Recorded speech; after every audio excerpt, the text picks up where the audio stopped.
여러분 안녕하십니까? 윤석열 대통령의 장모 최은순 씨에게 대법원이 유죄, 징역 1년형을 확정했습니다.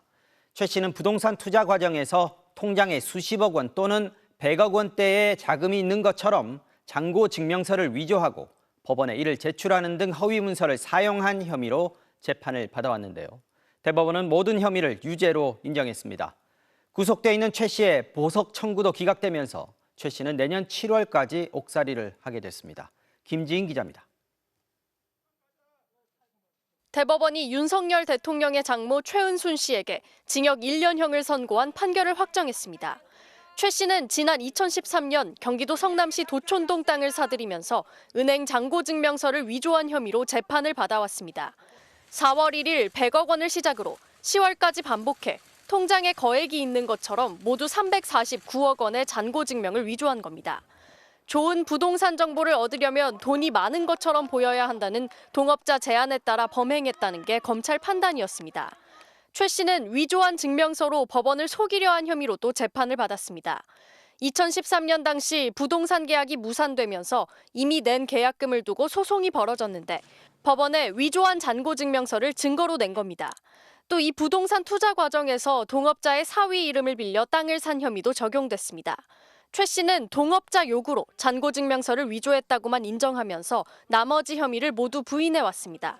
하지만 1심부터 대법원까지 모두 최 씨 혐의를 전부 유죄로 판단했습니다. 앞서 지난 7월 항소심 재판부는 이익 추구에 경도돼 법과 제도, 사람이 모두 수단화된 건 아닌지 심히 우려스럽다고 질타하며 최 씨를 법정 구속했습니다. 최 씨는 불구속 상태로 재판받게 해달라고 대법원에 보석을 청구했지만 유죄가 확정되면서 보석 청구도 기각됐습니다. 형 집행정지나 대통령 사면이 없다면 내년 7월까지 수감 생활을 하게 됐습니다. 더불어민주당과 정의당은 사필 규정이라며 윤석열 대통령은 국민 앞에 사과하라고 요구했습니다. 국민의힘은 입장을 내놓지 않았고 대통령실은 사법부 판단에 대해서는 언급하지 않는다고만 밝혔습니다. MBC 뉴스 김지인입니다. 최은순 씨의 범행은 지난 2013년에 이루어졌습니다. 최종 유죄가 확정되기까지 10년이 걸린 겁니다. 법정 공방 과정에서 이미 범죄 혐의가 드러났는데도 검찰이 늑장 또는 축소 수사를 한다는 지적도 반복해서 제기돼 왔습니다. 오늘 확정 판결에 이르기까지의 과정을 김상훈 기자가 전해드립니다. 지난 2018년 문재인 정부 당시 야당은 윤석열 서울중앙지검장을 겨냥해 장모를 둘러싼 의혹을 제기했습니다. 장모가 김모 신한저축은행 직원과 공모를 해서 이 잔고증명서를 위조를 했다는 것이 밝혀졌습니다. 아니 피해자가 고소를 하면 될 거 아니겠습니까? 아니 아무리 국감장이나 너무하신 거 아닙니까? 최 씨의 범행은 이미 법정에서 확인됐습니다.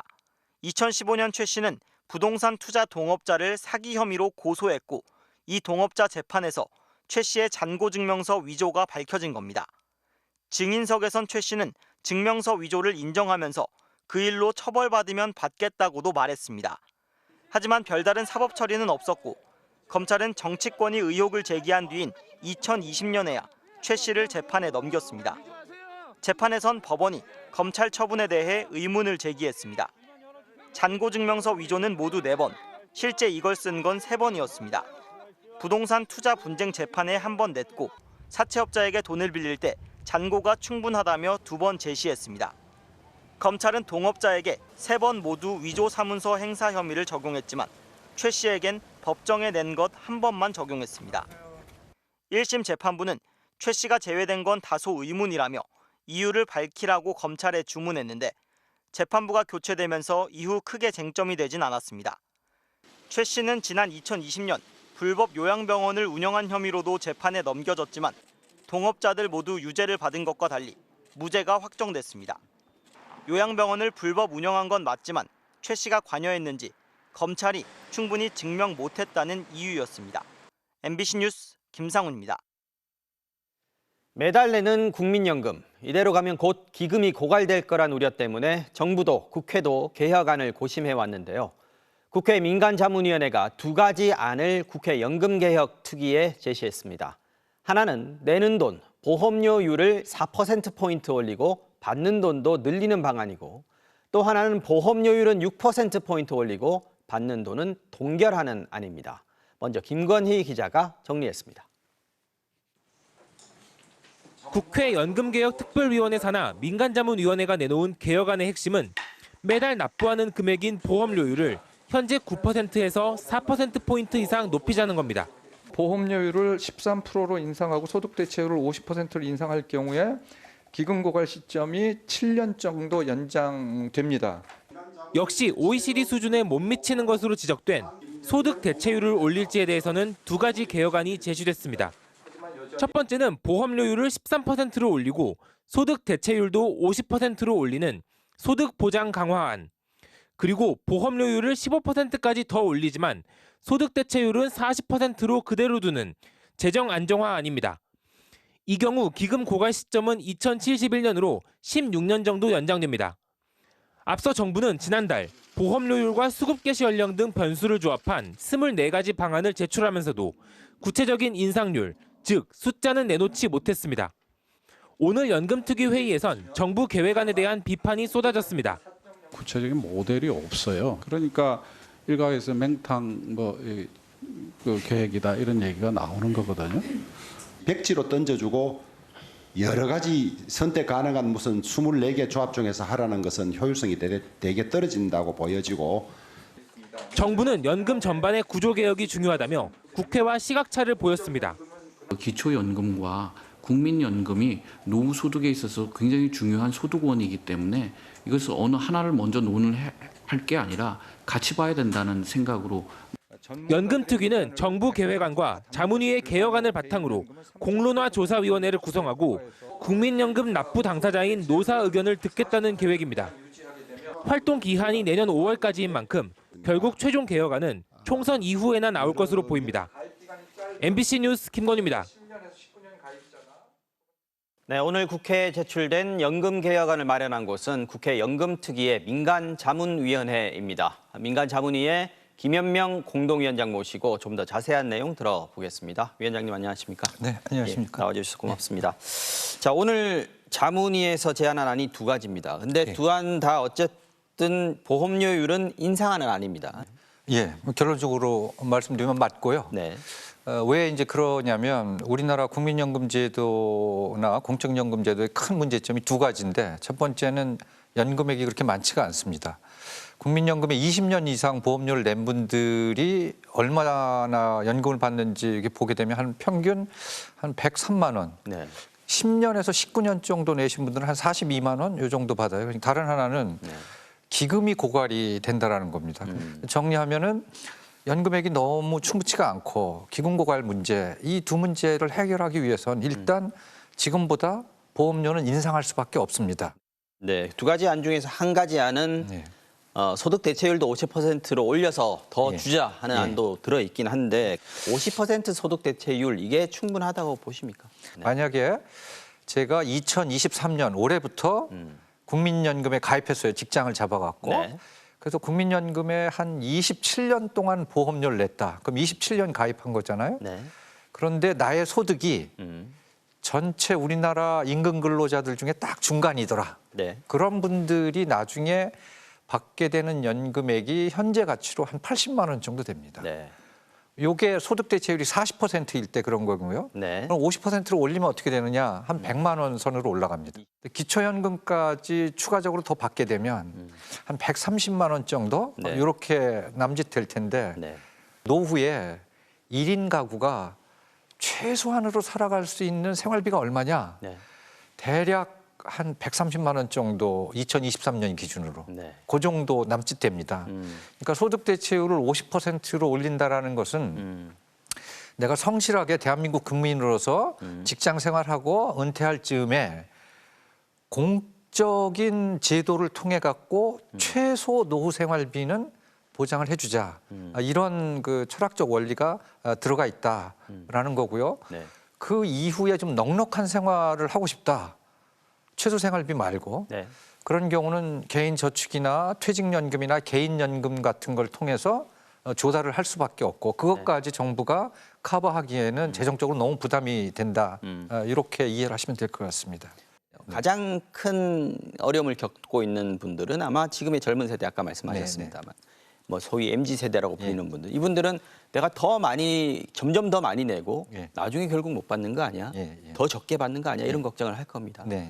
소득 보장을 강화하는 측에서는 아니 지금처럼 연금액이 낮으면 지금 MZ 세대들은 당신들이 60세 됐을 때 지금과 똑같은 또 노인 대량 빈곤 문제에 빠진다.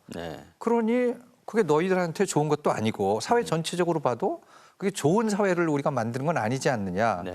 그래서 조금 더 내고 최소한의 품위 있는 생활을 할 수 있는 것은 국가에서 마련을 해주자고 하는 게 소득 보장론이거든요. 그래서 지금 젊으신 분들도 지금 고민을 하셔야 될 지점이 조금만 내고 내가 알아서 노후를 준비하는 시스템으로 갈 거냐. 많은 분들이 그렇게 생각하기 쉬운데 그게 쉽지가 않아요. 조금 더 내고 최소한의 것은 집단적인 보장을 하는 시스템으로 갈 건가. 이런 차원에서 판단을 하시는 게 연금 문제를 바라보는 올바른 인식이다. 이렇게 생각을 합니다. 자, 위원장님 잘 들었습니다. 고맙습니다. 네, 동남아 유흥가에서 한국인 중년 남성들이 단체로 유흥주점을 찾아 여성 종업원들과 어울리는 모습이 현지에서 포착됐습니다. 이들이 타고 온 버스에는 경기도 한 지역 축산농협의 팻말이 내걸려 있었는데요. 공식 연수 중이었다고 합니다. 송정훈 기자가 단독 보도합니다. 지난 6월 태국의 유명 휴양도시인 파타야. 주차장에 들어선 관광버스 2대에서 한국인 중년 남성들이 줄지어 내립니다. 아직 해가 떨어지지 않은 시각, 이들이 향한 곳은 유흥주점. 이미 기다리고 있었다는 듯 술집 복도엔 짧은 치마 차림의 젊은 여성들이 도열해 있습니다. 몇 시간 뒤 날이 어두워지자 술집을 나온 일부 남성들은 타고 왔던 버스가 아닌 다른 승합차에 올라탑니다. 어디로 가는 것일까? 이들이 내린 곳은 숙박업소로 보이는 인근의 한 건물. 저마다 짝을 지은 여성들과 엘리베이터를 타고 올라가는 모습이 포착됐습니다. 외국 유흥가를 단체로 드나들었던 이들, MBC 취재 결과 경기도 한 지역의 축협 조합원들인 것으로 확인됐습니다. 주차장에서 내렸던 관광버스 앞유리 창에는 모 축산농협이란 안내 표지가 선명합니다. 2호차, 3호차라 적힌 걸 보면 단체로 해외 나들이에 나선 걸로 보입니다. 대의원과 직원 등 120명이 3박 5일 일정으로 해외 연수를 진행하던 중이었습니다. 참가자 일부가 연수버스를 이용해 유흥주점을 찾았다가 목격된 겁니다. 공식 일정 이후에는 크게 저희가 제재하지는 않아요. 그래서 이제 이런 거 좀 지켜주십시오 하고 당부는 하죠. 해당 지역 축협 측은 당일 공식 일정을 마친 일부 참가자들의 일탈이었다고 해명했습니다. 그러면서 이들이 술집에 간 날의 일정을 취재진에게 보여주기도 했습니다. 황금절벽 관광과 코끼리 트레킹, 열대 테마파크 아쿠아리움 관람 등의 전통 마사지까지 어지간한 패키지 여행 코스나 다름없습니다. 다른 날짜의 일정도 보여달라고 했지만 축협 측은 거부했습니다. 해외 연수는 2년에 한 번씩 진행되며 지역 축협 예산 1억여 원이 들어갔습니다. 해외 축산 현장이나 전통시장 등을 방문하는 상반기 운영 공개 회의란 명목이지만 올해는 그런 곳에 안 갔다고 합니다. 무슨 전염병 문제가 좀 있어서 일정 계획에는 있었는데 진행을 못한 걸로 알고 있어요. 그럼 혹시 시장 방문이라든가 이런 건 있었을까요? 지금 그냥 이렇게 지나가다가 이렇게 본 거인데. 해당 축협은 유흥주점 방문에 연수 비용이 쓰이지는 않은 만큼 진상조사 등의 계획은 없다고 밝혔습니다. MBC 뉴스 송정훈입니다. 한참 도로를 달리고 있는데 갑자기 가속 페달이 먹통이 됐다. 생각만 해도 아찔한데요. 최근 기아에서 생산한 K8 하이브리드 차량을 몰다가 이런 위험한 상황을 겪었다는 운전자들의 경험담이 잇따르고 있습니다. 기아차는 이달 말 해당 차량을 전량 무상 수리하기로 했습니다. 박철영 기자의 단독 보도입니다. 강변북로 원효대교 북단 인근을 달리던 K8 하이브리드 차량에서 갑자기 경고음이 울리기 시작합니다. 하이브리드 시스템을 점검하세요. 계기판엔 안전한 곳에 정차하라는 메시지가 뜨는데 정작 가속 페달은 아무리 밟아도 속도가 나질 않고 달리던 힘으로 겨우 2개 차로 넘어 비상지대로 차량을 이동시키는 사이 가까스로 추돌을 피한 뒷차량은 경적을 울립니다. 멈춰선 차량은 곧 방전됐습니다. 하지만 수리를 맡은 정비소에선 아무런 문제가 없다고 설명합니다. 지금 정상적으로 이상 있는 건 아니거든요. 정상적인 시스템 다 나와요. 이상이 없는데도 이렇게 멈추는 근데 오류 때문에 잠깐 나올 수는 있죠. 문제는 이런 일을 당했다는 운전자가 한둘이 아니라는 겁니다. 온라인 카페와 게시판엔 하이브리드 차량을 몰다가 비슷한 위험을 겪었다는 글이 잇따라 올라오고 있습니다. 또 뜨는 거예요, 이게 갑자기. 고속도로에서 거의 한 100개 달고 있는데 애견만 그냥 난리 났죠. 이제 그 상황에서 막 뭐 차들 막 트럭들 막 옆에 막 다니니까. 한국교통공단에는 최근 K8 하이브리드 한 개 차종에 대해서만 8건의 결함 신고가 접수됐습니다. 최근 사이에 들어온 거기 때문에 제작사한테 자료 요청을 해놓은 상태죠. 이에 대해 제조사인 기아 측도 이러한 상황을 인지하고 있으며 차량 소프트웨어 설정 오류 탓에 배터리가 과충전되는 사례를 확인했다고 설명했습니다. 즉 과충전으로 인한 화재를 막기 위해 출력 제한이 진행됐다는 겁니다. 하지만 전문가들은 이번처럼 달리던 중 가속 페달이 먹통이 되면 더 큰 사고로 이어질 수 있다고 경고합니다. 제조사 측은 일단 K8 하이브리드 차량에 대한 전량 무상 수리를 이달 말 취할 계획이라고 밝혔습니다. 다만 국토부는 제조사 측 조치와는 별개로 기술 분석 결과에 따라 리콜 여부를 계속 검토할 방침입니다. 국토부에 따르면 현재까지 등록된 K8 하이브리드 차량은 모두 65,389대입니다. MBC 뉴스 박철현입니다. 윤석열 대통령이 헌법재판관 후보자로 정형식 대전고등법원장을 지명했습니다. 법과 원칙에 충실한 적임자라는 게 대통령실의 설명인데요. 정 후보자는 과거 국정농단 사건으로 기소된 이재용 삼성전자 부회장을 집행유예로 풀어준 바 있는데 당시 비판 여론이 일자 이례적으로 언론을 통해 입장을 밝혀서 논란이 되기도 했습니다. 이유경 기자가 전하겠습니다. 윤석열 대통령이 정형식 대전고등법원장을 신임 헌법재판관 후보자로 지명했습니다. 윤 대통령의 서울대 법대 후배인 정 후보자는 1988년 판사로 임관해 서울고법 부장판사와 서울회생법원장 등을 지냈습니다. 헌법재판관으로서 지녀야 할 자질과 덕목, 또 법조계의 신망을 두루 갖추고 있어서 더 없는 적임자라고 판단됩니다. 정 후보자는 지난 2018년 국정농단 사건 당시 이재용 삼성전자 회장의 항소심을 맡았습니다. 정 후보자는 1심이 인정한 뇌물액 89억 원을 36억 원으로 낮췄고 독일로 송금한 72억 원에 대한 재산 국유도피죄 유죄 판단도 무죄로 뒤집어 이 부회장을 집행유예로 풀어줬습니다. 삼성 측이 경영권 승계 청탁 목적으로 돈을 건넨 게 아니라고 판단한 건데 이 판결을 두고 비판 여론이 거셌습니다. 정 후보자는 조선일보와 인터뷰에서 법리는 양보할 수 없는 명확한 영역이었다며 정치 성향이나 여론을 보고 재판하지 않는다고 밝혔습니다. 정 후보자의 판결은 대법원에서 파기됐고 최종 뇌물 액수는 86억 원으로 다시 높아져 이 부회장은 결국 실형을 살아야 했습니다. 법관이 이례적으로 특정 언론을 통해 판결에 대해 입장을 밝힌 전력에 대해 대통령실은 세평을 꼼꼼히 살핀 끝에 법과 원칙에 충실한 분으로 판단했다고 설명했습니다. 정 후보자는 민희령 전 대법관의 동서이자 박선영 전 자유선진당 의원의 제부이고 김진태 강원도지사의 이종사촌 매형입니다. 헌법재판관은 인사청문회를 거치지만 국회 동의 없이 대통령이 임명할 수 있습니다. 청문회를 마친 이종석 헌재소장 후보자에 이어 정 후보자까지 헌법재판관으로 임명되면 헌재 지형은 중도 보수 우위로 재편됩니다. MBC 뉴스 이유경입니다. 해병대 최상병 순직 사건의 수사 과정에서 국방부가 외압을 행사한 정황이 추가로 확인됐습니다. 당시 사건과 관련해서 국방부 장관의 군사보좌관이 해병대 사령관에게 여러 차례 메시지를 보냈는데요. 지휘관들을 수사 의뢰하지 말고 내부 징계로 끝내자는 요구를 한 것으로 드러났습니다. 이덕영 기자가 취재했습니다. 해병대 수사단의 최상병 순직 사건 수사 결과 발표가 갑자기 취소된 다음 날인 지난 8월 1일 박진희 국방부 군사보좌관이 김계한 해병대 사령관에게 문자 메시지를 보냅니다. 박진희 보좌관은 확실한 혐의자는 수사 의뢰, 지휘 책임 관련 인원은 징계로 하는 것도 검토해달라고 말합니다. 또 빨라야 8월 10일 이후 이첩할 수 있을 것 같다며 구체적인 이첩 시기까지 콕 집어줬습니다. 그러면서 이종섭 장관의 구체적인 지시도 전달합니다. 수사라는 용어를 쓰지 말고 조사라 해라. 해병대 수사단이 요청한 조사본부로의 사건 이첩은 하지 말라는 내용이었습니다.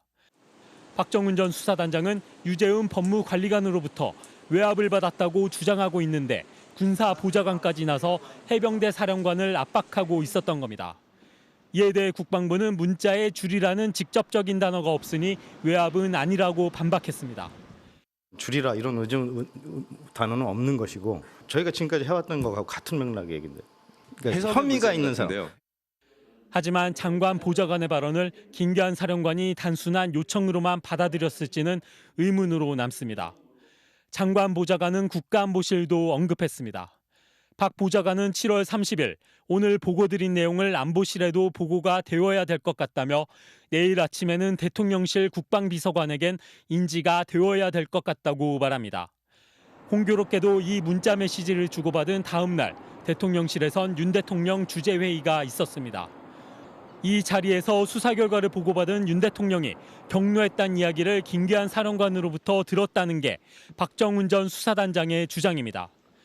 안보실은 윤 대통령이 해병대 수사 관련 보고를 받은 적 없다는 입장을 반복해왔고 김기한 사령관에게 문자를 보낸 박진희 군사보좌관은 소장으로 승진해 최근 육군 56사단장으로 자리를 옮겼습니다.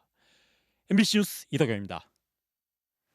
오늘 정부와 여당이 얼마 전 전면 금지 조치를 내린 공매도의 제도 개선 방안을 논의했습니다. 개인과 외국인, 기관 투자자의 공매도 거래 조건을 통일하기로 했는데요. 이른바 기울어진 운동장을 평평하게 만들겠다는 방침이지만 부작용에 대한 우려도 나오고 있습니다. 배주환 기자가 취재했습니다. 핵심은 개인과 기관의 공매도 조건을 똑같이 맞추겠다는 겁니다. 공매도를 위해 빌린 주식을 되갚아야 하는 상환 기간이 원래 기관은 1년, 개인은 90일이었지만 둘 다 90일로 맞추고 빌린 주식 대비 보유해야 하는 담보총액 비율의 경우 개인은 120%였던 걸 기관과 같은 105%로 일원화하기로 했습니다. 현실적으로 공매도 거래에 제약이 있는 개인 투자자에게 기관보다 좀 더 유리한 여건을 조성하기로 하였습니다. 주식을 빌리기도 전에 공매도를 하는 이른바 무차입 공매도를 막기 위해 기관 투자자가 내부 전산 시스템과 통제 기준을 갖추게 하는 방안도 검토 중입니다. 이런 시스템을 갖춰야만 증권사가 공매도 주문을 받을 수 있게 한다는 겁니다. 또 공매도 공시를 확대하는 한편 최장 10년까지 주식 거래를 제한하는 등 불법 공매도 처벌 수준도 높이기로 했습니다. 이렇게 되면 기관은 위축되는 반면 개인은 좀 더 활발하게 공매도에 나설 수 있을 것으로 보입니다. 하지만 위험도 높은 투자에 개인을 내모는 것 아니냐는 우려도 나옵니다. 기관이 너무 과도하게 공매도 치는 거를 통제하고 싶다는 거하고 개인이 공매도에 좀 더 나설 수 있게 해준다는 거는 구분을 좀 해서 나눠야 될 것 같은데. 이런 이유로 정부 역시 불과 한 달 전만 해도 기관과 개인의 공매도 조건을 똑같이 맞추는 것 어렵다는 입장이었습니다. 구멍가게에서도 대량 거래로 이렇게 자주 오는 손님하고 다르지 않습니까? 아니 국제적으로도 그렇게 하는 데도 없고 현실적으로 그게 똑같이 하기가 어려울 것 같습니다. 저는. 정부는 전면 금지 조치가 내려진 내년 6월 이후엔 공매도를 재개할 수 있게 노력하겠지만 제도 개선이 충분치 않으면 전면 금지가 더 길어질 수도 있다고 밝혔습니다. MBC 뉴스 배주환입니다. 2024학년도 대학 수학능력 시험이 오늘 치러졌죠. 궂은 날씨 속에서 시험장으로 향하는 우리 수험생들, 긴장과 떨림이 가득한 모습이었는데요. 4년 만에 마스크 없이 치러진 시험장의 모습을 먼저 지윤수 기자가 전하겠습니다. 새벽 어스름이 조금씩 가실 무렵 한 여학생이 긴급 수송 오토바이를 타고 서둘러 시험장에 도착합니다. 어쩌다 보니까 버스가 아예 안 와가지고. 그런데 정문을 돌아 다시 나옵니다. 뛰어. 시험장을 잘못 찾아왔던 건데 경찰 도움으로 발길을 돌립니다. 경찰차에 119 소방 차량까지. 오늘만큼은 수험생 수송이 첫 번째 임무였습니다. 시험 잘 보라고 꼭 안아준 뒤에도 좀처럼 눈을 떼지 못하는 학부모들. 아이 뒷모습에 괜스레 눈물이 납니다. 떨지 않고 잘했으면 하는 마음에 걱정도 되고 해서 좀 눈물이 납니다. 재학생들도 나서 선배들을 응원합니다. 전체 차렷, 선배님께 대하여 경례. 고맙다. 입실 마감이 임박한 시각. 겨우겨우 도착한 수험생은 전속력으로 교문을 통과합니다. 자녀가 시험을 치는 동안 학부모들은 두 손 모아 기도하고 또 최선을 다하길 기원했습니다. 새로운 시작을 하는 모든 수험생들한테 힘내라고 다 너무 고생했다고. 휴가 나온 군인과 82살 최고령 할머니, 남부교도소의 소년학교 수용자들까지. 오늘 전국에서 수능시험을 치른 수험생은 50만여 명. 코로나 유행 속에 마스크를 쓴 채로 공부해야 했고 시험을 몇 달 앞두고는 킬러 문항 논란으로 혼란을 겪기도 했습니다. 킬러 문항을 배제한다고 해서 사실 불안함이 좀 컸었는데 다 같이 잘 봐서 원하는 대학교 갔으면 좋겠습니다. 9시간 가까이 지속된 시험을 마친 뒤 수험생들의 얼굴엔 아쉬움과 후련함이 교차했습니다. 이제 면접 준비도 하고 운전면허도 하고 이제 하고 싶은 거 하면서 놀기도 하고 그러려고요. 오늘 수험생들이 필적 확인을 위해 답안지에 받아 적은 문구는 가장 넓은 길은 언제나 내 마음속에 라는 식구였습니다. MBC 뉴스 지은수입니다. 앞서 들으신 것처럼 올해 수능 시험 대통령과 교육당국이 나서서 이른바 킬러 문항을 배제하겠다고 강조한 이후 처음으로 치러지는 수능이었죠. 이 수능의 변별력이 떨어질 거라는 예상에 졸업생들이 대거 응시를 하기도 했는데요. 그런데 막상 시험을 치른 수험생들과 교육계의 평가는 대체로 어려웠다는 쪽으로 기울고 있습니다. 전동혁 기자가 들어봤습니다. 수능 시험을 마친 학생들의 반응은 대체로 국어가 어려웠다였습니다. 9월 모의고사보다는 확실히 더 어려웠던 것 같아요. 확실히 전에 본 모의고사 어렵고 수능이 처음이 아닌 졸업생들도 쉽지 않았다는 반응입니다. 국어가 9월 모의평가도 어려웠는데 비슷했던 것 같아요. EBS 현장 교사단과 입시 전문가들 역시 9월 모의평가보다 다소 어려워진 걸로 분석했습니다. 특히 수학 영역은 지난 9월 모의평가에서 만점자가 지난해 수능보다 2배 넘게 나왔었는데 이번 수능에서는 최상위권 학생들도 쉽게 풀지 못하는 수학적 추론을 요구하는 문제가 나온 걸로 보입니다. 다만 정부의 킬러 문항 배제 방침을 불러온 6월 모의평가보다는 쉬운 걸로 평가됐습니다.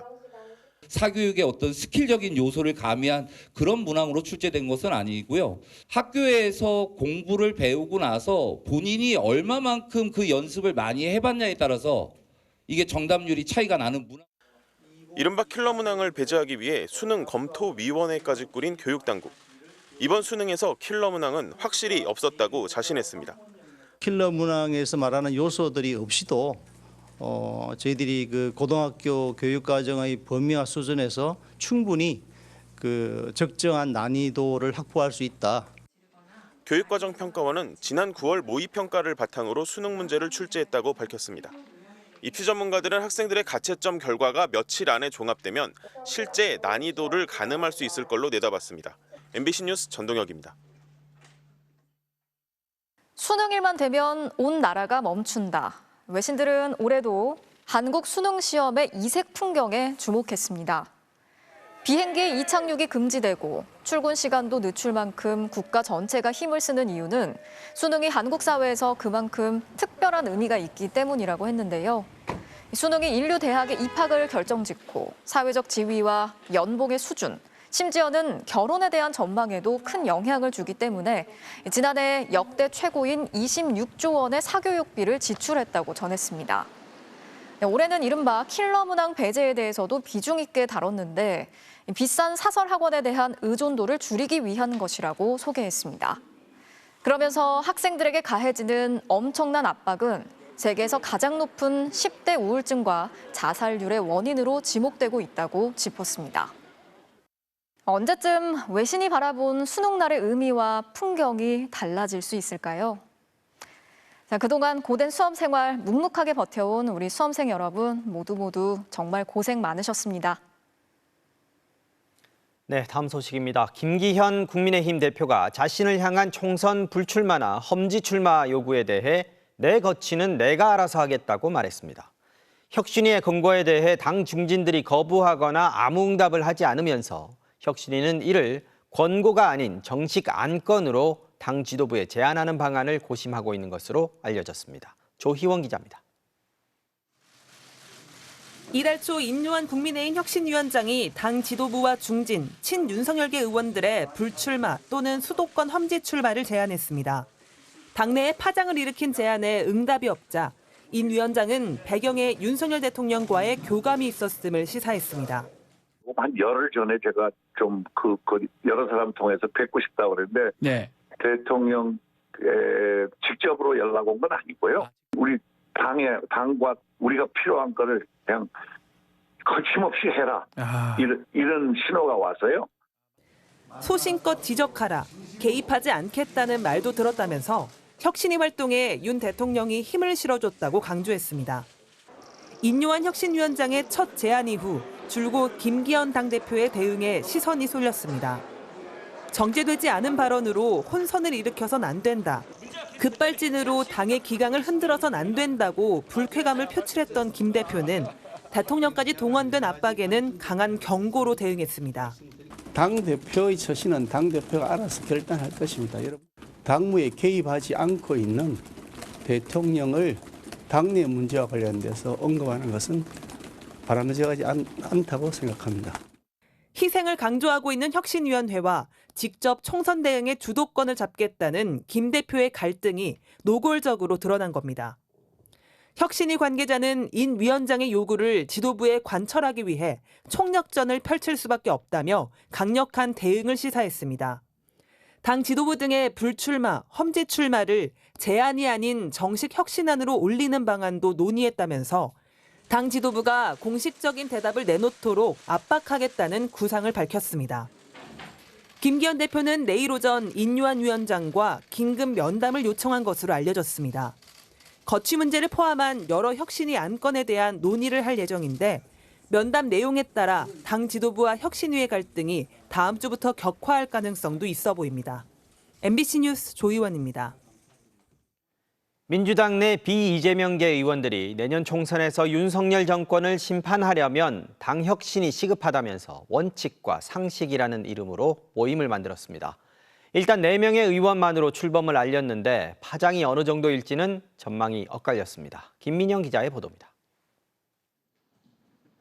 민주당 내 비주류로 분류되는 김종민, 윤영찬, 이원욱, 조홍천 의원이 원칙과 상식이라는 이름 아래 공동행동을 선언했습니다. 본인들을 비이재명계가 아닌 혁신계로 불러달라며 총선 승리로 윤석열 정권을 심판하려면 민주당이 도덕성과 당내 민주주의, 비전 정치 이렇게 3가지를 회복해야 한다고 주장했습니다. 이렇게 가다가는 내년 총선도 비호감 총선으로 갈 것이고 누가 이겼는지 모르는 무승부 총선이 될 가능성이 높습니다. 그러면 결국 윤석열 정권 심판은 실패하게 될 것입니다. 특히 당내 민주주의를 강조하면서 민주당이 강성 지지자, 강성 유튜브와 결별해야 한다고 요구했습니다. 쓴소리를 하거나 소신 있는 발언을 하면은 수박으로 낙인 찍고 앞으로 경선 때 두고 봐라 반드시 낙선시킨다라고 하는 이러한 행태들이 당내 수십 명에 이르는 비주류 의원 가운데 단 4명만으로 출범을 하게 된 데 대해서는 여러 의원들과 뜻이 같다는 걸 늘 확인했기 때문에 좀 더 시간을 가지고 확장하겠다고 설명했습니다.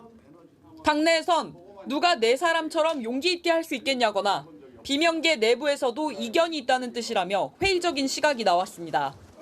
원칙과 상식 의원들은 앞서 이원욱 의원이 제기한 이재명 대표의 험지 출마론에 대해선 대표가 판단할 일이라며 직접적인 언급을 피했습니다.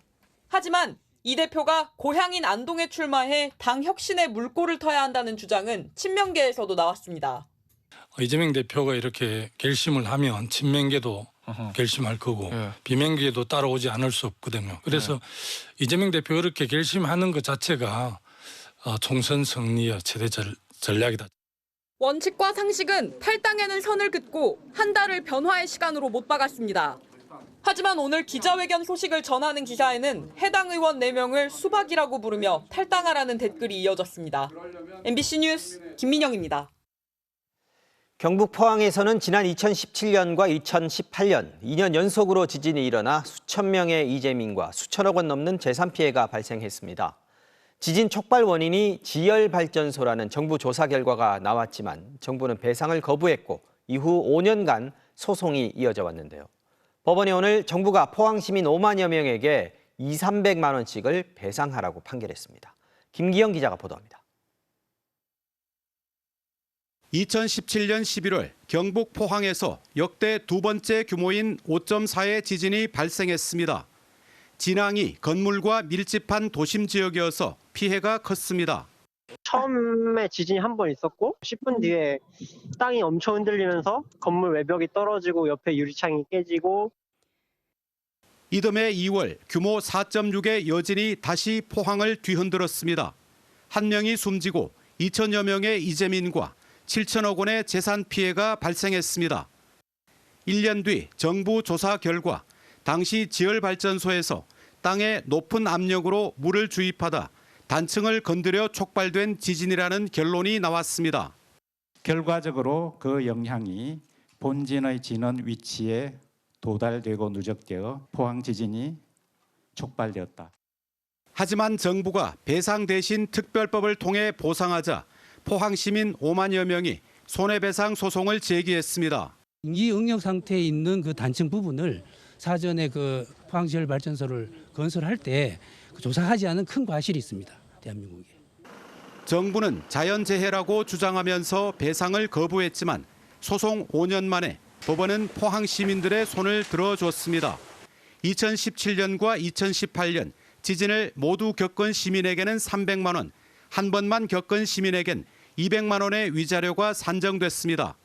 정부에게는 국가개발사업으로 발생한 지진으로 인한 국가배상 책임이 포스코와 한국지질자원연구원 등 사업자에게는 공동불법행위 책임이 인정됐습니다.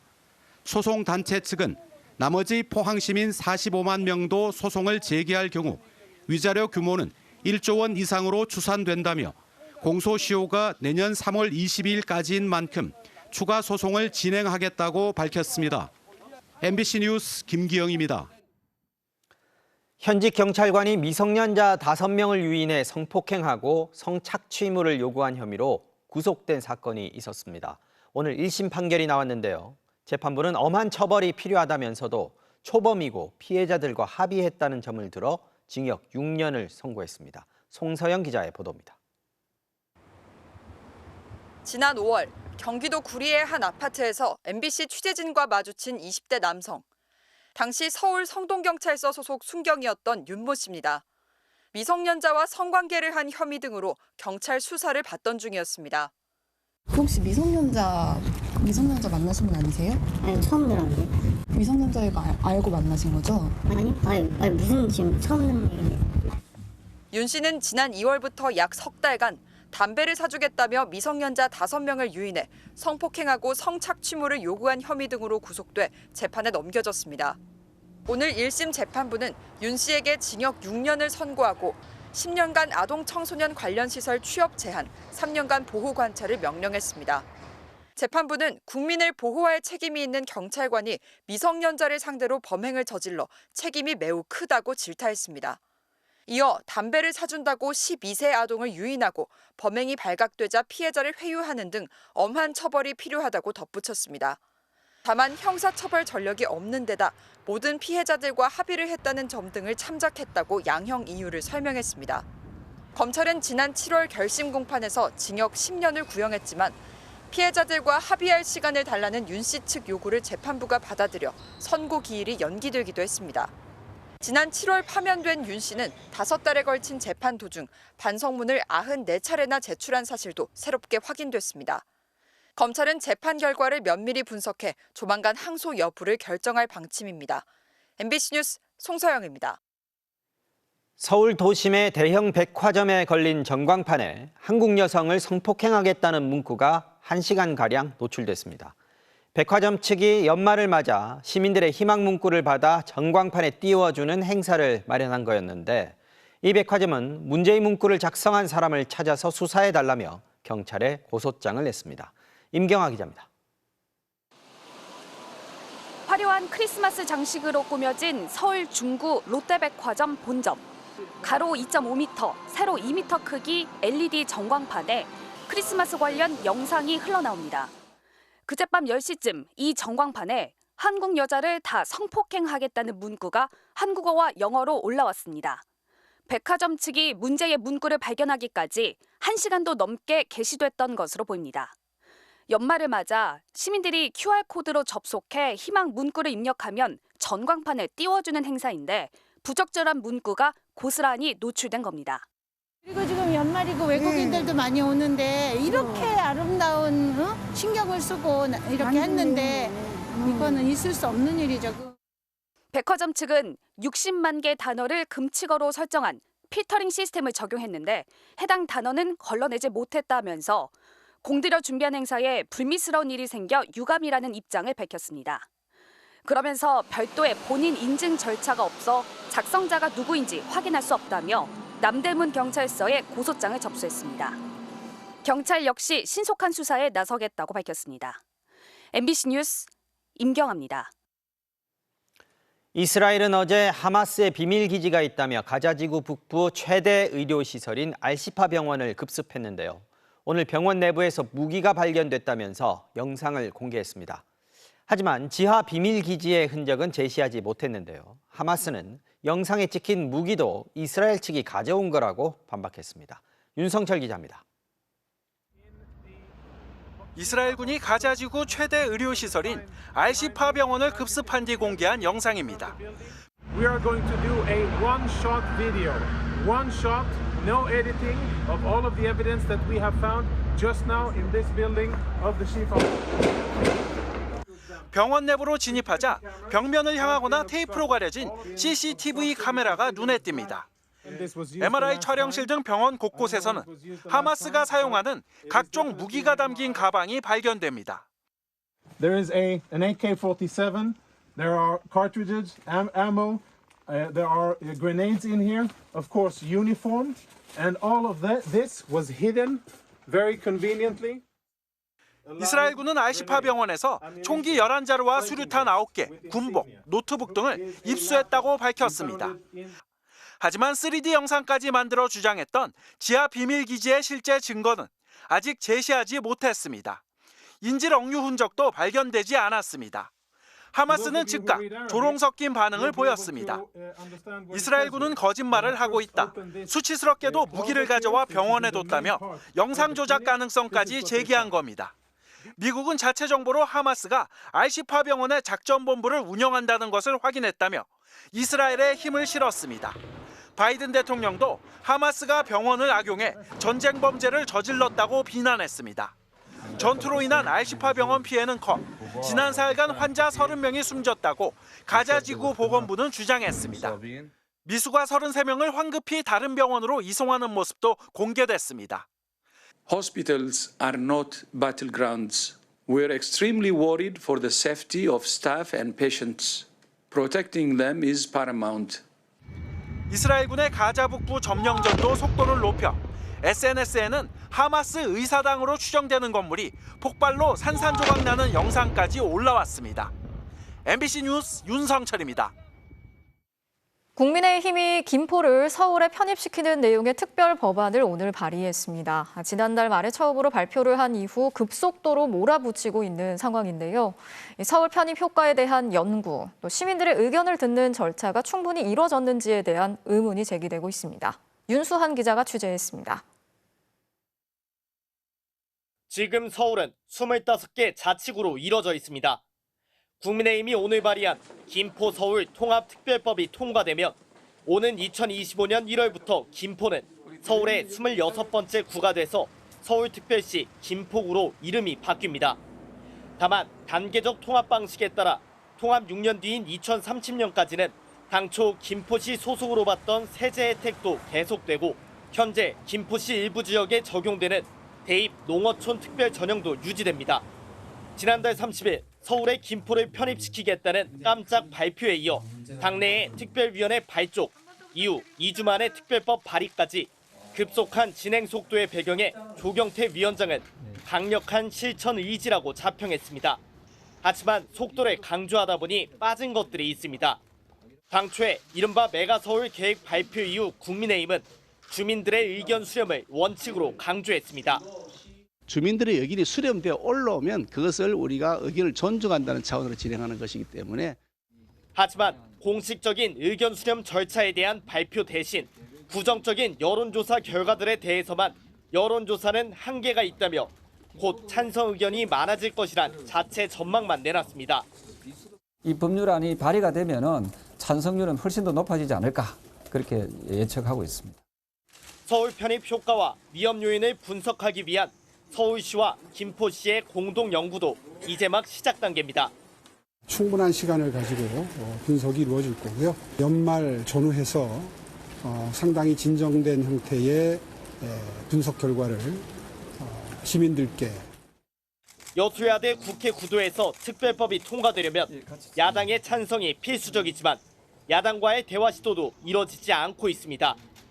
지금 와서 선거용이라면은 어깃장을 놓는 거지요. 본인들이 이 이슈를 선점하지 못한 부분에 대해서 아마 집에 와서 맨날 그 이불 쓰고 막 통곡하고 있을 수도 있겠는데.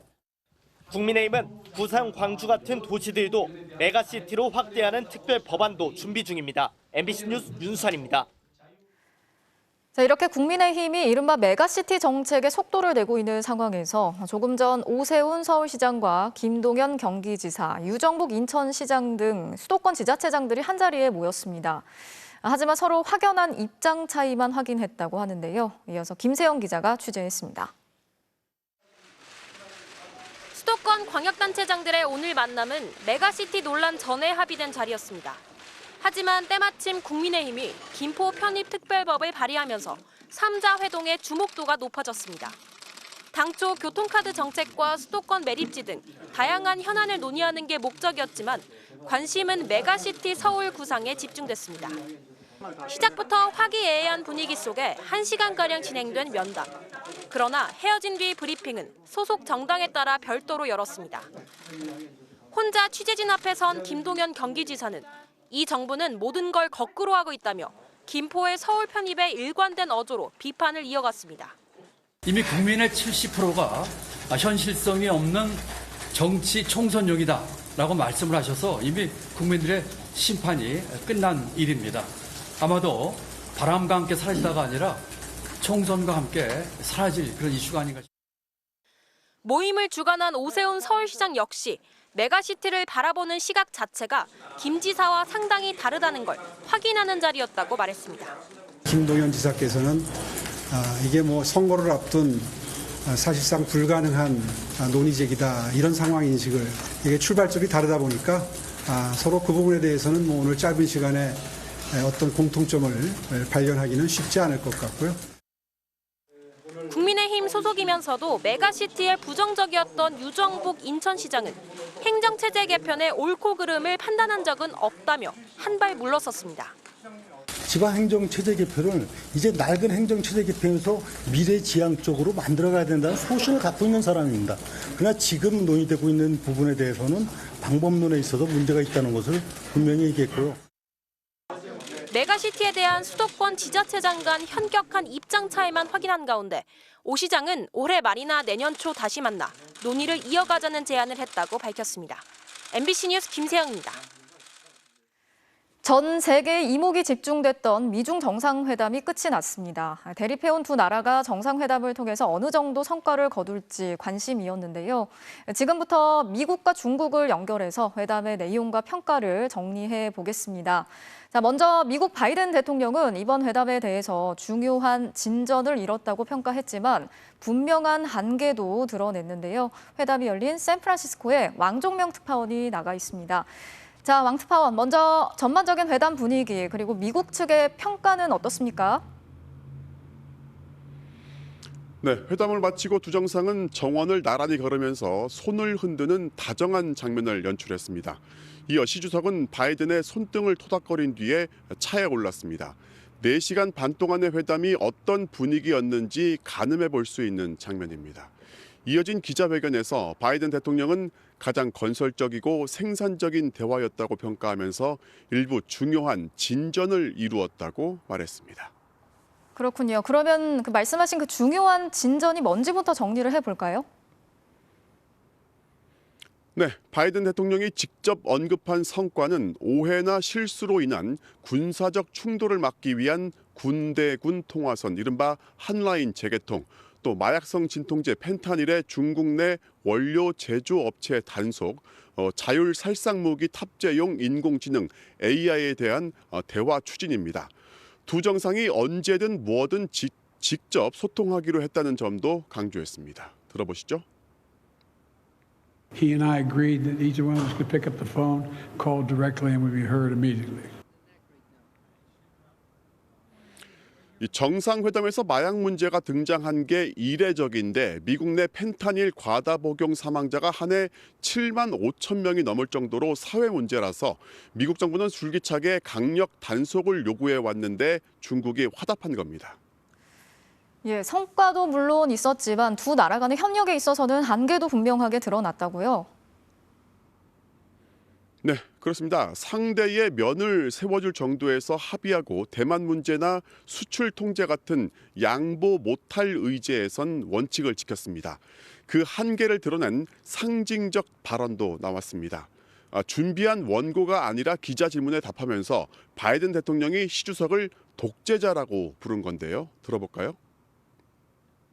Well, look, he is. I mean, he's a dictator in the sense that he is a guy who runs a country that is a communist country. 회담 성과를 한참 평가해 놓고 상대를 독재자로 칭했으니 중국 정상을 대하는 미국 정상의 기본 인식을 드러내고 말았습니다. 자, 미국 대선 꼭 1년 남았습니다. 민주공화 양당이 극단 대결 양상이지만 한 목소리를 내는 게 바로 미국의 위상을 위협하는 중국에 대한 강경 대응입니다. 관계는 안정화시키되 저자세는 절대 금물일 수밖에 없는 겁니다. 지금까지 샌프란시스코였습니다. 자, 그러면 이번에는 베이징으로 가보겠습니다. 이혜인 특파원이 나와 있는데요. 자, 이 특파원, 이번 회담에 대한 중국의 평가는 어떻습니까? 네, 그 회담 직후 왕이 중국 외교부장이 현지에서 기자회견을 했는데 회담이 아주 좋았고 아주 포괄적이었고 아주 깊이가 있었다라고 평가했습니다. 흥미로운 점은 왕이 부장이 이번 회담의 특징을 설명하면서 APEC과는 상관없는 별도의 정상회담이라는 점을 첫 번째로 콕 집어 얘기한 겁니다. 여러 국가들 간 만남의 한 행사가 아니라 지금이 전 세계에 큰 영향을 미치는 두 강대국의 관계에 중요한 시기이기 때문에 회담이 열린 것이라는 점을 강조한 것으로 보입니다. 예, 그렇다면 이번 회담을 통해서 중국은 어떤 성과를 거뒀다고 볼 수 있을까요? 네, 악화되던 미국과의 관계가 통제 불가능한 수준으로 가는 것을 막는 계기를 마련했다는 데 의미가 있을 것 같습니다. 중국 입장에서도 미국과의 관계가 더 나빠지면 가뜩이나 좋지 않은 경제는 물론 대만과 남중국해 등 지정학적 국익에도 큰 부담이 될 수밖에 없습니다. 시진핑 주석은 중국은 패권을 추구하거나 미국을 대체하려 하지 않는다면서 공존해야 한다는 점을 여러 차례 강조했습니다. 들어보시죠. 冲突对抗的后果是谁都不能承受的。 하지만 시진핑 주석은 중국의 핵심 현안인 대만 문제와 수출 통제 문제에 대해서도 분명한 입장을 밝혔습니다. 중국은 결국 통일될 거라면서 미국의 대만 무장 지원 중단을 요구했고 수출 통제가 중국의 정당한 이익을 훼손하고 있다며 해제를 촉구했습니다. 협력할 건 협력하고 충돌을 막는 가드레일을 만들자는 게 이번 회담의 성과라지만 언제든지 가드레일을 무력화시킬 수 있는 현안이 있다는 게 양국 관계의 변수가 될 것으로 보입니다. 지금까지 베이징에서 전해드렸습니다. 네, 윤석열 대통령도 APEC 정상회의 참석을 위해서 미국을 방문 중이죠. 순방 첫날에는 애플과 GM 등 글로벌 기업들과의 만남을 갖고 경제 협력을 강조했습니다. 한중 정상회담의 개최 여부가 관심인데 대통령실은 아직까지 정해진 것이 없다는 입장입니다. 김민창 기자가 전하겠습니다. APEC 공식 일정 첫날, 애플의 팀쿡 최고 경영자와 깜짝 만남을 가진 윤석열 대통령. 우리 기자들 만나야 돼서 기쁩니다. 한번 뵙고 싶었습니다. 애플 측의 요청으로 이뤄진 오늘 만남에서 쿡 CEO는 한국의 부품 기업에 대한 협력과 투자를 지속할 것이라고 말했다고 대통령실은 전했습니다. 이어 GM 수석 부회장과의 만남에서는 GM이 한국 생산량을 늘리겠다는 의지를 보였다고 강조했습니다. 한국 정부의 과감한 규제 개혁과 글로벌 스탠다드에 맞는 제도 개선으로 한국에서의 기업 활동에 자신감이 생긴다면서 한국 생산을 계속 늘려나가겠다고 밝혔습니다. 다만 이들 기업들의 구체적인 투자 계획은 오늘 발표되지 않았습니다. 윤 대통령은 이어 아시아 태평양 지역 주요 CEO들 앞에서 한 연설에서 에이펙의 최우선 협력 과제로 회복력 있는 공급망의 강화를 꼽았습니다. 세계 경제가 다시 역동성을 회복하고 지속 가능한 성장을 이어가기 위해서는 에이펙이 중심이 되어 세계 경제의 연결성을 가속화해야 합니다. 실리콘밸리에서 활동 중인 청년들을 만나서는 예산 삭감으로 논란 중인 연구개발 정책을 직접 설명했습니다. 윤 대통령은 연구자들이 실패 걱정 없이 도전할 수 있도록 국내 정책을 바꿔나가는 중이라며 우리 정부의 R&D에 해외 한인 연구자도 함께할 수 있도록 하겠다고 약속했습니다. 순방 첫날 대부분의 일정을 경제인 만남에 집중한 윤 대통령. 내일부터는 본격적인 정상 외교에 나섭니다. 한중 정상회담의 성사 여부가 관심인데 대통령실은 아직 아무것도 결정된 것이 없다고 말했습니다. 샌프란시스코에서 MBC 뉴스 김민찬입니다. 아시아 프로야구 챔피언십 첫 경기에서 우리나라가 호주에 역전승을 거뒀습니다. 노시환 선수가 연장 10회 말 끝내기 안타를 터뜨렸습니다. 이명노 기자입니다. 24세 이하 또는 프로 3년 차 이내의 유망주들로 겨루는 APBC 대회. 아시안게임 금메달 멤버가 다수 포함된 대표팀은 예상보다 고전했습니다. 1회 선발 문동주가 볼넷과 폭투로 맞은 위기를 넘기지 못하고 선취점을 내줬습니다. 2회 우익수 윤동희가 강한 어깨로 실점 위기를 막아낸 우리 대표팀은 2회 말 김영준의 적시타로 빠르게 균형을 맞추며 기대감을 높였습니다. 하지만 타선이 너무 답답했습니다. 이어진 만루 상황에서 추가점을 내지 못했고 3회와 5회 호주 내야진의 연이은 실책으로 기회를 얻었지만 잇따라 추가 득점에 실패해 배를 태웠습니다. 오히려 안정감을 찾은 문동주가 6회 상대 4번 타자에게 홈런을 맞아 다시 한 점 차로 끌려갔습니다. 고대하던 점수는 8회에 나왔습니다. 선두 타자 김도영이 2루타로 기회를 만들었고 투아웃 이후 김주원의 빗맞은 안타가 나오면서 동점을 만들었습니다. 9회까지 우열을 가리지 못해 이어진 연장 10회 초 절묘한 장면이 나왔습니다. 3루수 김도영이 글러브 맞고 튄 공에 얼굴을 맞고도 침착하게 병살 플레이를 성공시켜 실점을 막아냈습니다. 그리고 곧바로 10회 말 KBO 리그 홈런왕 노시환이 해결사로 나섰습니다. 지체 없이 초구를 노려쳐 경기를 끝냈습니다. 타선이 안 풀린 건 사실인데 동생인 주원이가 또 극적으로 동점타를 쳐줘서 주전 이렇게 이겼으니까 좋은 분위기 타가지고 내일 경기까지 이길 수 있도록. 우리나라는 내일 저녁 일본과 예선 2차전을 갖습니다. MBC 뉴스 이명노입니다.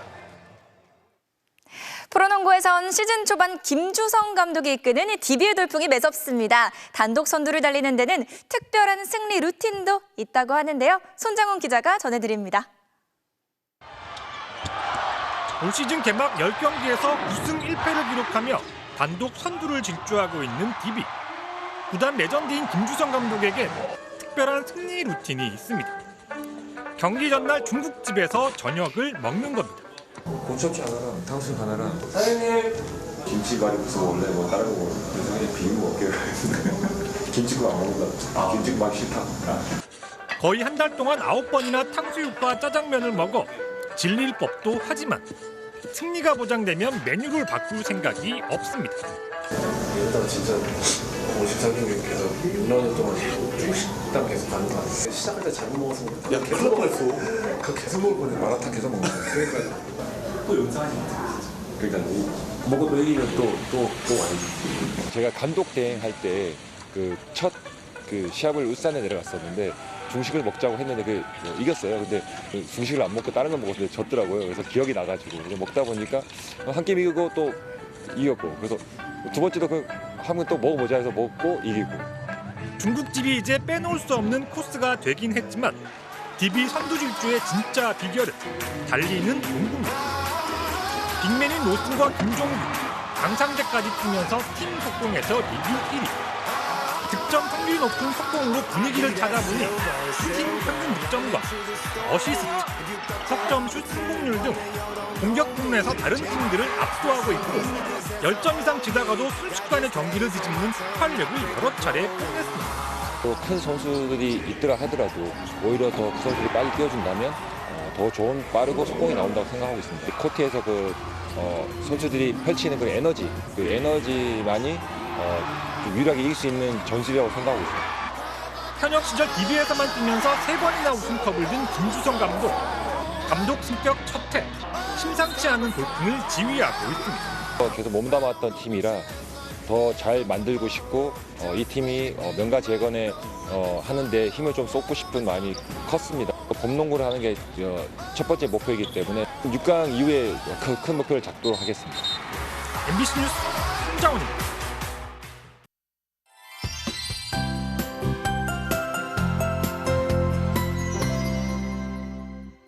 현재 서울을 비롯한 서쪽 지방의 비는 대부분 소강 상태를 보이고 있고요. 비구름이 주로 동쪽 지방에 자리해 있습니다. 강원 북부 산지와 제주 산지에는 대설주의보도 내려진 가운데 많은 눈이 내리고 있는데요. 내일은 서울을 비롯한 전국 대부분 지방에서 첫눈이 내릴 것으로 보입니다. 특히 오후부터 충청과 전북 내륙에서는 눈발이 강해지겠습니다. 예상 적설량은 제주 산지에 최고 15cm 이상, 전북 동부에 최고 10, 충청 내륙에 2에서 7cm가량이고 서울에는 1cm 안팎이 되겠습니다. 날도 추워지겠습니다. 내일 아침 출근길 서울의 기온이 영하 1도로 오늘보다 7도가량 뚝 떨어지겠고 주말에는 영하 4도를 보이겠습니다. 내일은 대부분 해안가에서 바람이 강해지면서 강풍주의보가 내려지겠습니다. 아침 최저 기온은 서울이 영하 1도, 대전 0도 등으로 중부를 중심으로 큰 폭으로 떨어지겠습니다. 낮 최고 기온도 서울이 3도, 광주 8도, 대구 10도에 머물겠습니다. 충청도와 전라도를 중심으로는 토요일 오전까지 눈이 이어지겠는데요. 기온도 영하로 뚝 떨어지는 만큼 도로 미끄럼 사고가 나지 않도록 각별히 유의하셔야겠습니다. 날씨였습니다. 목요일 뉴스데스크 마치겠습니다. 함께해 주신 여러분 고맙습니다.